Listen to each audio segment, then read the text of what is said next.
पिंजर परिसरात रेशन घोटाळा उघड, तांदळाऐवजी काही लाभार्थ्यांना रोख रकमेचे वाटप, काळ्या बाजाराला उघड पाठबळ। बार्शी टाकळी तालुक्यातील पिंजर परिसरात स्वस्त धान्य वितरण व्यवस्थेतील गंभीर गैरप्रकार उघडकीस येत असून संपूर्ण यंत्रणेच्या पारदर्शकतेवर प्रश्नचिन्ह निर्माण झाले। शासनाच्या अत्यंत महत्त्वाच्या अन्न सुरक्षा योजनेचा उद्देशच काही स्वस्त धान्य दुकानदारांकडून धुळीस मिळवला जात असल्याचं चित्र स्पष्ट होते। मिळालेल्या धक्कादायक माहितीनुसार काही दुकानदार लाभार्थ्यांना त्यांच्या हक्काचा तांदूळ देण्याऐवजी सर्रास 3 रुपये किलोप्रमाणे रोख रक्कम देत आहेत। धान्य नाही पैसे घ्या असं सांगत लाभार्थ्यांना परत पाठवले जात असल्याचे प्रकार समोर आले।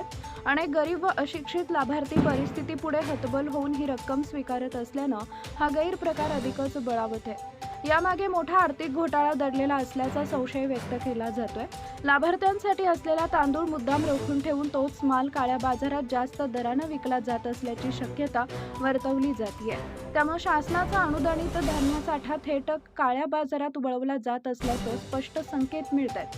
स्थानिक नागरिकांच्या म्हणण्यानुसार हा प्रकार 1 ते 2 दिवसांचा नसून दीर्घकाळापासून सुरू आहे। वारंवार तक्रारी करूनही संबंधित पुरवठा विभागाकडून कोणतीही ठोस कारवाई होत नसल्यानं जाणीवपूर्वक दुर्लक्ष होत असल्याचा गंभीर आरोप नागरिकांकडून करण्यात येतो।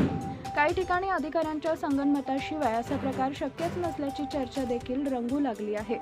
या संपूर्ण प्रकरणामुळे खऱ्या अर्थानं गरजू लाभार्थ्यांचं मोठं नुकसान होत आहे। शासनाच्या योजनेचा लाभ ज्यांना मिळायला हवा तेच लोक वंचित राहत असून काही मोजक्या लोकांच्या फायद्यासाठी संपूर्ण व्यवस्था वाकवली जात असल्याचे दिसून येत आहे। त्यामुळे या प्रकारामुळे सर्वसामान्य नागरिकांमध्ये तीव्र संतापाची लाट उसळली आहे। दरम्यान सामाजिक कार्यकर्ते व स्थानिक नागरिकांनी या प्रकरणाची सखोल चौकशी करून दोषींवर कठोर कारवाई करण्याची मागणी केली आहे। संबंधित स्वस्त धान्य दुकानदारांचे परवाने तात्काळ रद्द करून त्यांच्यावर फौजदारी गुन्हे दाखल करावे, तसेच संबंधित अधिकाऱ्यांची ही जबाबदारी निश्चित करावी अशी मागणी जोर धरते आहे। जर प्रशासनानं तातडीने या प्रकरणात हस्तक्षेप करून कारवाई केली नाही तर तीव्र जन आंदोलन छेडण्यात येईल असा इशारा संतप्त नागरिकांनी दिलाय।